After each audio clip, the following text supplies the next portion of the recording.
Allahu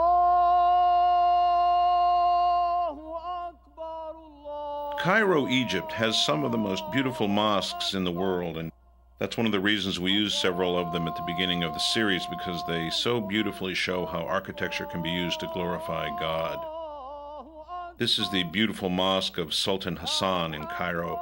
It's known for its monumental dimensions and opulent decoration, much of it carried out by craftsmen who were brought from Syria and Iran. Often when filming these mosques, we put a human figure in the shot in order to give it scale, to show how grand the place is. Here we're using a jib and a very wide lens to take in this whole tremendous space.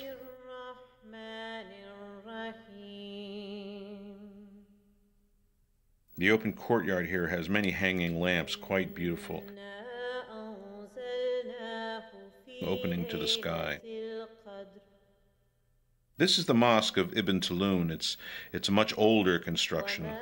The spiral minaret was actually modeled on one from Iraq in Samarra. We can see here the simplicity, the geometric simplicity in this shot taken from the minaret. This is a minbar, which serves as a pulpit wood in a Christian church. You can see the grand scale of the architecture here in the Ibn Tulun Mosque, here back in Sultan Hassan. Arabic calligraphy was an important decorative element, often in gold, as we see here. In Tunisia, the great water basins in Kairouan were originally Roman. The Muslims restored them and provided running water for the citizens of Kairouan. Here we've placed a camel beside them to give a sense of scale. I think the camel cost us about $7 for the day's rental. Here's the open courtyard of the great Mosque of Kairouan. It's a very early 8th century mosque. Again, very great in scale. The square minaret is probably a remnant from the original 8th century mosque, later rebuilt.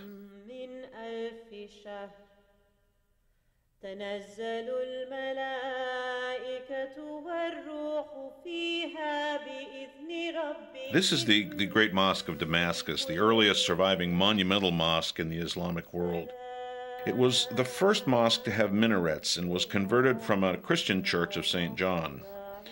It became the architectural model for mosques all around the world, and eventually was given a shrine to the head of John the Baptist. Here we're inside the great Suleymaniye Mosque, built for the Sultan Suleiman the Magnificent in the 16th century. The Ottoman architect Sinan's greatest work, really the finest example.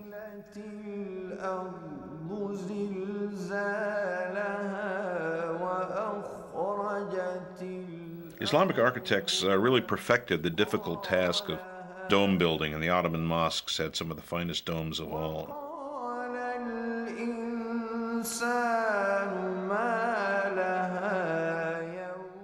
The domes were often topped off with a beautiful gold ornament, sometimes with the symbolic gold crescents at the very end.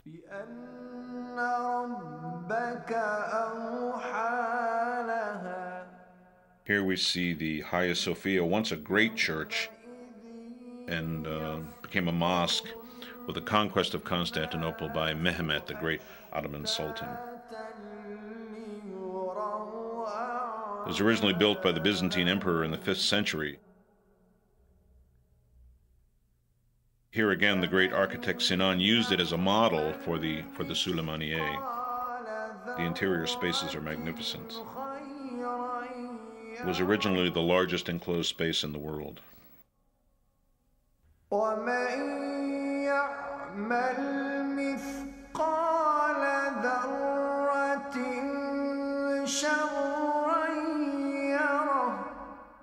In Syria, there's an example of the early water technology that the Muslims were so adept at. These are huge water wheels which use the power of the river to lift the water, using only the power of the river, over 50 feet to the stone aqueducts above, where it's then, of course, channeled to the fields.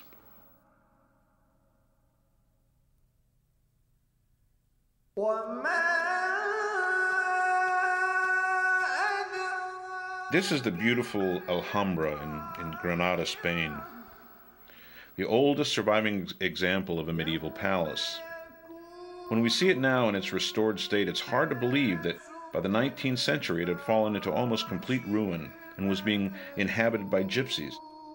When it was discovered and written about by the American Washington Irving, it became a romantic tourist attraction for Westerners even before it was restored. It's a magnificent example of detail in its fine craftswork.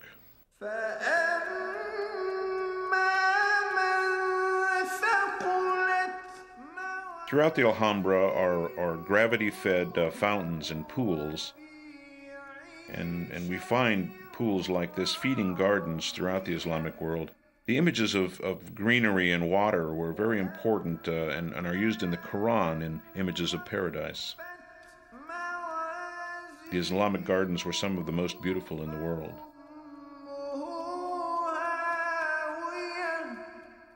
In Cordoba in Spain, in the center of town, is a great Catholic cathedral with a towering bell spire, which was once a minaret, because the great Catholic cathedral here was actually once a mosque. It was built, as many early mosques were, with ancient Greek and Roman columns salvaged from the ruins around them. Columns were often too short, so that they stacked them one on top of each other and connected them with arches. It almost has the effect of a sheltering forest of trees. We can still see the Romanesque ceiling of the church and arches melding together with the mosque architecture. The Dome of the Rock is one of the most beautiful monuments in all of Islam, and it's important to Muslims because it was believed it was from here that Muhammad ascended to heaven after a journey from Mecca on his magic horse, and while in heaven met with all the prophets, including Moses and Jesus, whom he led in prayer before returning to earth and traveling back to Mecca.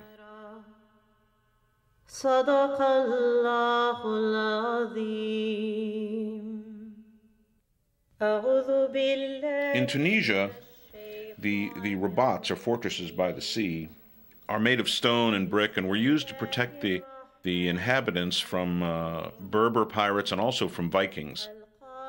They were massive stone fortresses, often with a mosque attached, right by the shore of the beautiful Mediterranean. The Palace of 40 Columns in Isfahan, Iran, is one of the most beautiful buildings in Islamic architecture. Actually, it has only 20 columns, but when reflected in its pool, it appears to have 40. It's a great Safavid monument, and once the facade was covered with mirrored tiles. Iran is filled with beautiful mosques and monuments, many covered with beautiful tile work. The Great Mosque of Yadz was built by the Mongols who converted to Islam, and it's covered in the inside and out with ceramic tile with interlocking designs.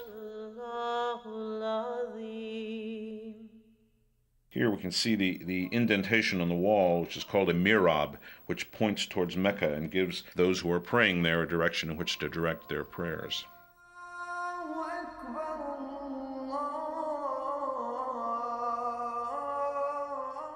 Here we can see how intricate and beautiful this interlocking tile work is. The decoration is just fabulous.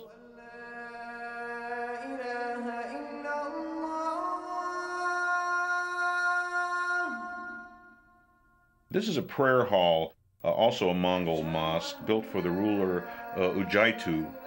It contains a beautiful carved wooden minbar and a mihrab. Minbar, of course, is like a pulpit in a Christian church. أشهد أن محمدًا رسول الله.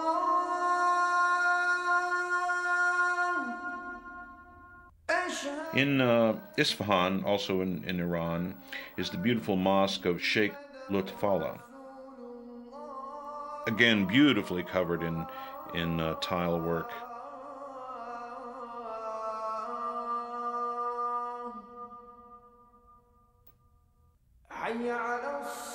Two of its most outstanding features are the surface pattern and colored tiles, which come to full flower in the 16th and 17th century, and the quality of light which comes in through the double grills around the dome is very beautiful.